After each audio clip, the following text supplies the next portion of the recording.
చట్టాన్ని తీసుకొచ్చిన గౌరవ రెవెన్యూ శాఖ మంత్రుల వారికి అందుకే ఈ భూభారతి చట్టం మన రైతులందరికీ చుట్టమై మన ఇంటికి విద్యాసాగర్ రెడ్డి డైరెక్టర్ గారు గౌరవ మంత్రివర్యుల వారికి పుష్పగుచ్చంతో సత్కరిస్తున్నారు.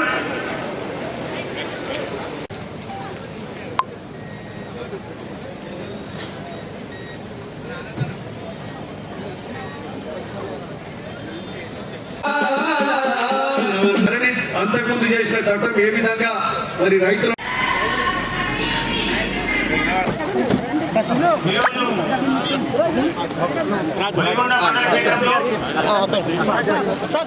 ప్రజాపాలనలో భాగంగా ప్రజాప్రభుత్వం తీసుకొచ్చినటువంటి భూభారతి చట్టంపై రైతులకు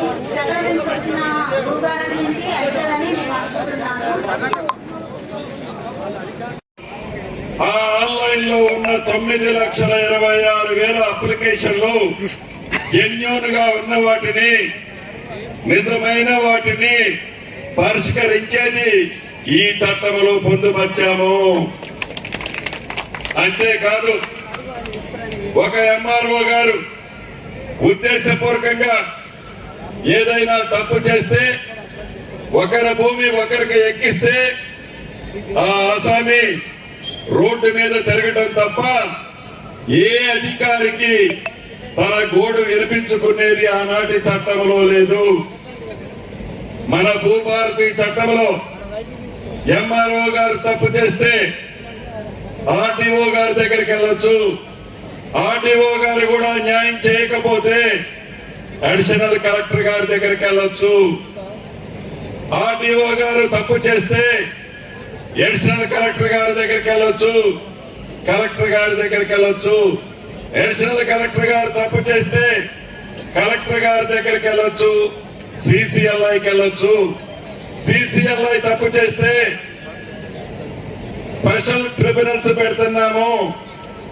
ఈ స్పెషల్ ట్రిబ్యునల్స్ లో సామాన్య ప్రజలకి కోర్టుని ఆశ్రయించకుండా ప్రజల కష్టాలు తీర్చడం కోసం అవసరాన్ని బట్టి రాష్ట్ర వ్యాప్తంగా స్పెషల్ ట్రిబ్యునల్స్ ని కూడా ఏర్పాటు చేసే అవకాశాన్ని ఈ చట్టంలో పొందుపరచబడింది. అంతేకాదు భూముల రిజిస్ట్రేషన్ జరిగేటప్పుడు గాని రైతన్నులు స్వచ్ఛందంగా మా భూములు సరిహద్దులతో కాదు మ్యాప్ కావాలి అని కోరుకుంటే రిజిస్ట్రేషన్ అయితే తప్పనిసరిగా మ్యాప్ తోనే రిజిస్ట్రేషన్ చేసే అంశాన్ని ఈ చట్టంలో పెట్టాము. దీనివల్ల రాబోయే కాలంలో భూముల పంచాయతీలు భూముల వల్ల గొడవలు వీలైనన్ని తగ్గుతాయి. రాష్ట్ర వ్యాప్తంగా అర్హులైన సర్వేలని 6,000 మందిని ట్రైనింగ్ చేసి లైసెన్సులు ఇచ్చి లైసెన్స్ సర్వేలని మీ మండలానికి పంపించే అంశాన్ని ఈ చట్టంలో పొందుపరిచాము.